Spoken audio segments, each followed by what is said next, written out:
Il est resté dans le coma pendant 12 ans, il raconte aujourd'hui des choses qui glacent le sang.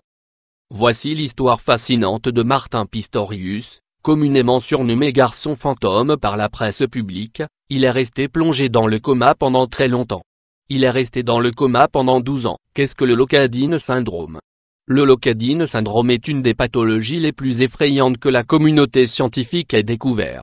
En gros, c'est une situation où la personne a l'air d'être plongée dans un coma normal sauf qu'en réalité elle est complètement consciente de tout ce qui se passe autour d'elle.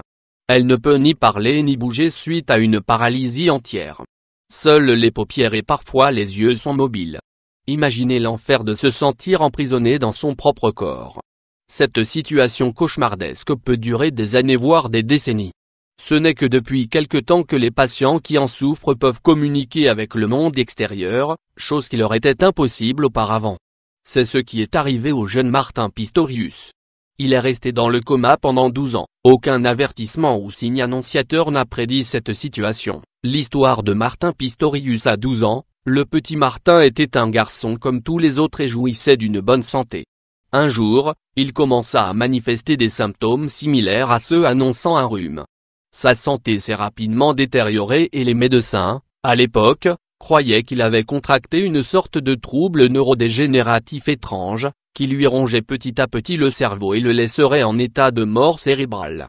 Ils ont même suggéré à sa famille de faire en sorte qu'il s'en aille paisiblement dans son sommeil.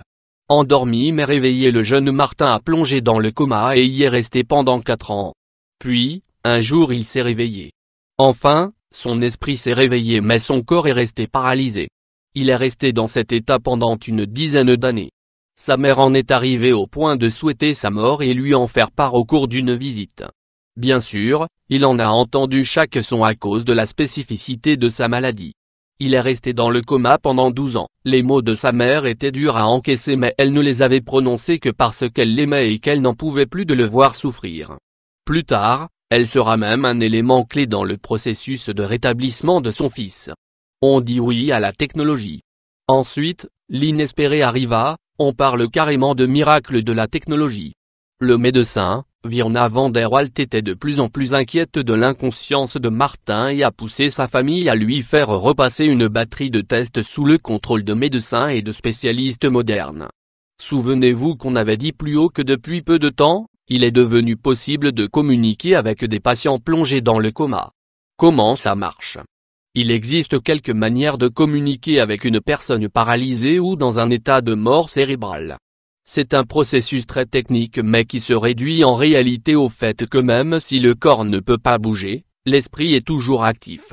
Grâce à des machines qui analysent le cerveau, une forme de communication basique peut être mise au point. Se représenter mentalement certaines expériences peut activer la production de différentes substances chimiques. Penser à différents souvenirs provoque la concentration du sang dans certaines régions du cerveau, etc. Tout ce dont on a besoin est la possibilité de répondre ou non et d'établir un système de communication et réponse basé uniquement sur des questions auxquelles on répondrait par oui ou non. Il est resté dans le coma pendant 12 ans, une fin digne d'un conte de fées. L'organisme de Martin a réagi très positivement à cette nouvelle thérapie, à tel point qu'en effet, au bout de quelques années, son corps a récupéré la majeure partie de ses fonctions. Il a appris à nouveau à lire, à marcher. Il n'a toutefois pas recouvré l'usage de la parole et communique aujourd'hui grâce à un ordinateur. Martin a décroché un diplôme universitaire et est marié et heureux.